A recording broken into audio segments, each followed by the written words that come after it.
kakati we tugenda okutandikira tukyali mu nsonga za Chosen Becky twafunye ekiwandiiko Minisita Balamu w'abaana n'abavubuka ensonga y'abaana okukwata ebipande si ntuufu naye nze nina kye nazudde Chosen Becky bimukolera ng'omuyimbi ne maama w'abaana be kakati mu kumukolera anti munange omwana abeera wa ggwanga kyovula nti bw'otamukuba ne batakola ki ne batakusiba ekyokubiri lwaki tubonaabona nabo tabeera wa ggwanga lwaki taata lwayawukana bw'afunamu obuzibu ne maama asigala ez'akameeza aziteekawo buvunaanyizibwa bwe thank you kitegeeza nti n'abali ewaka tebabaddemu nga bawukana nani nga basowagana nani n'abazadde abaana tebabaddemu nga mwe mukola ki nga mwe musowagana kati kitegeeza nti kisobokera ddala maama taata okubanga yakuyisa buki bubi naye ffe abaana tekitukola ki tatuyisangako buki bubi era tekigwanidde maama kwongerayo kubanga tukiriza bagaana wakati mu babiri abasowaganye buli sayidi eyina obunafu kituufu ekyo okuleka nga waliwo asobola leeta obukakafu n'atugamba nti bannange Chosen Becky yali malayika ewedde emiki yali malayika ewedde emiki emirimu naye bw'obanga Ssekajja yali kameramani yaliwo mu biseera bya bbaawo olwedde obwa malayika baba bumaze okukuvaako oba oyagala oba tokola ki oba toyagala kakati sireza mu mbeera eyo abantu abasinga bagamba abaana maama ebigambo by'olina osobola biyimbako osobola byepositingirako abaana tebeetaagisa ekyokubiri mu baana b'okutte n'okwatamu ne gwe sizaala ani gwatazaala mulimu omwana omukulu owa Chosen Becky owa Chosen Becky kakati era yakoze binera maama wa bonna ekibuuzo kati bakuba taata ki tebakuba bano bade tebakuba baana bade baaniriza kitaabwe omupya ebipande bikuba taata oli we have finally got a caring dad ekiteeza mbadde mwina taata atakola ki ne oli ayinayo era kitaawe yamuzaala kati bafunye omulala let them embrace that kakati ekyo Chosen Becky si asoose okukozesa abaana mu ntalo z'obufumbo nanti naye si kirungi era nalabyeko ko abantu abasinga nalabyeko nezali yavudde andibaye ezali ye kabaka wa co-parenting mu ggwanga muno ayinga naye mwennyini yakuzanja kozesa abaana okulwanya obufumbo bwe ne Diamond Platinumz yabakola ki we yavira mu bufumbo bwa Diamond yali amukkiriza okulaba abaana abo abaana ne bakwata ebipande anti buli omu okulwana okwo kwe mugamba kuli in different ways si bipande byokka nekudinayinga okulaba abaana bo it is kuteeka abaana kuba involvinga mu fights zaffe kakati bavuddeyo ne batuwa obubaka obwo nze ndaba bannange kale mukulu Balamu wavuddeyo n'odda ku nsonga bweziti naye tukyalina ensonga ez'amaanyi okusinga ku zino tubadde wano twogera ku mwana asikaali gwe yatutte tonnavaayo byogerako tulina ensonga mpitirivu nnyo ezisingawo wano statement and summons to Miss Chosen Becky Rebecca kukkiriza alleged misuse of children in controversial publicity during a private ceremony. Ne bagamba nti Minister of Gender, Labour and Social Development has taken note of the widely circulated images and reports arising from wedding ceremony held Monday 15th December alleged involving the use of children to carry placards bearing messages that appear to target adults in manner likely to expose the children to emotional harm, public controversy, and online exploitation.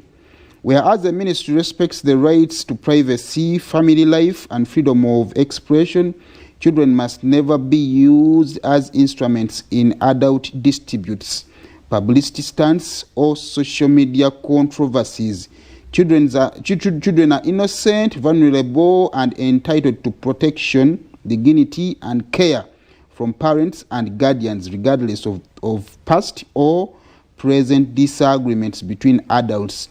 Legal position. The alleged conduct raises serious concerns under the law of Uganda, including but not limited to the Children Act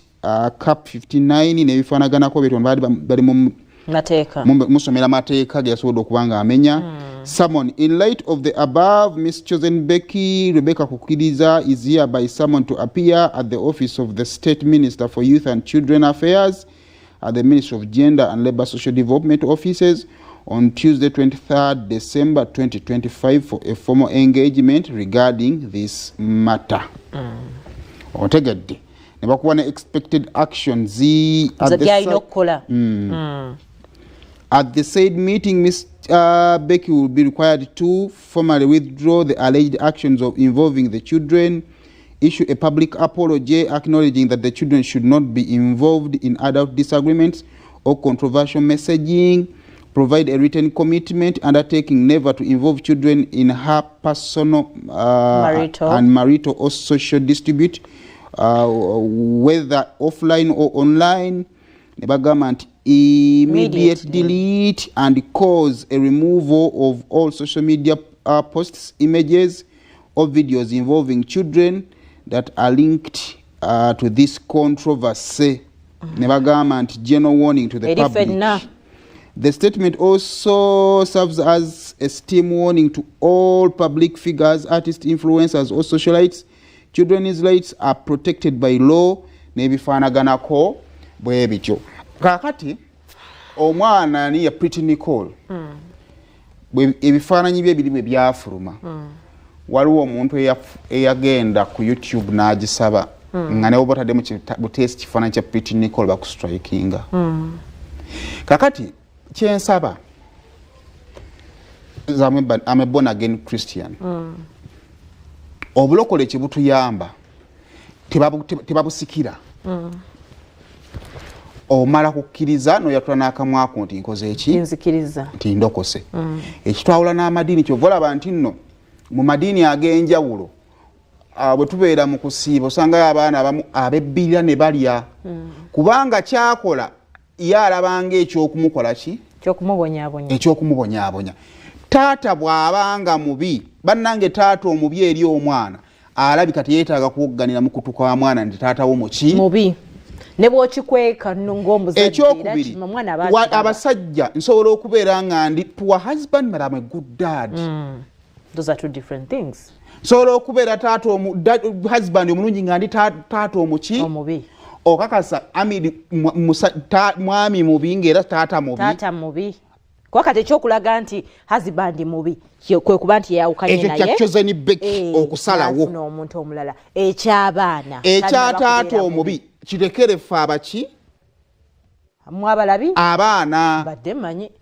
era abo abaana obalaba taata bw'anaabeera mubi naffe tujja kukiraba. Abaana basala badira kuddala ku sayidi ya maama waabwe nga bakizudde taata mubi asobolera ddala okube musajja mubi husband mubi kubanga era obufumbo bwamukola ki bwamulema. Naye ekyokubeera taata omubi mbadde esa tuleme kukikaka kibava kugamba nti abaana be excluding. Asobola okuba nga musajja mubi mwami mubi naye nga taata mulungi muwa omukisa. Abaana bano nze wenda bakale we kiyinza okuba nga kigatta nnyo nti bato whereby nti ne bye baba badde bakutte tebamanyi kibitegeeza. Kati abo abaana bategeera kibagira tebabimanyi. For them they are happy, they do not even know what they are carrying. Okitegeera kiddayo nti eri maama ye yaba yakikoze yabakozesezza okukola bino awe nkugatirako n'ekyobuntu kati ogasse n'omwana w'omusajja omulala naye anvume baali bamunsiba ku musaayi gwange bannange tali mukuvu olabyeko erinnya lya Miri ate ani abadde taata kyabaddewo bannooli ayina taata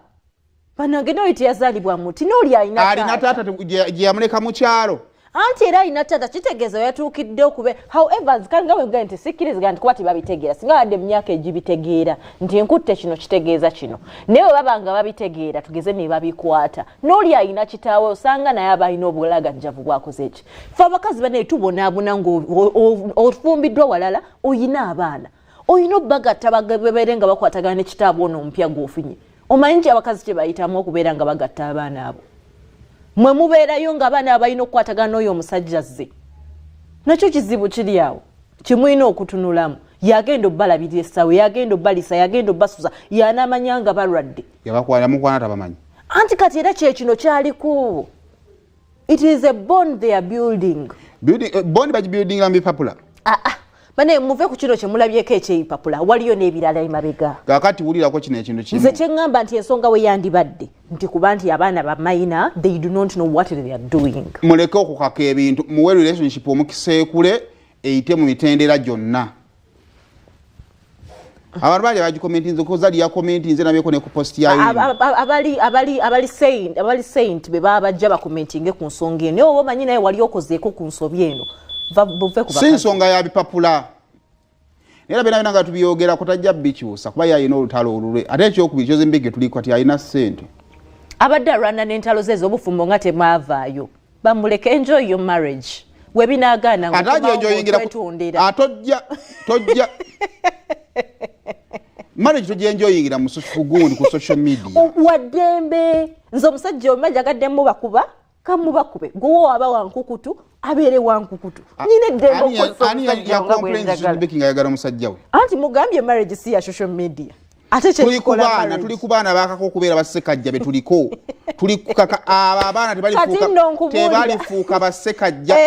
ekirungi alina olubuto lwa ssekajja onoba n'abaana n'obakyusa n'amannya n'ekika mujja kudda wala ebikeene ebimu bitazirirwa abaana omwana akeera ku makyanga buli ssente bwezine nga yeetaaga kugendako waabwe ng'otandika kutimba bipande ebyo nekubijja byewaabwe ne mutamulabako ani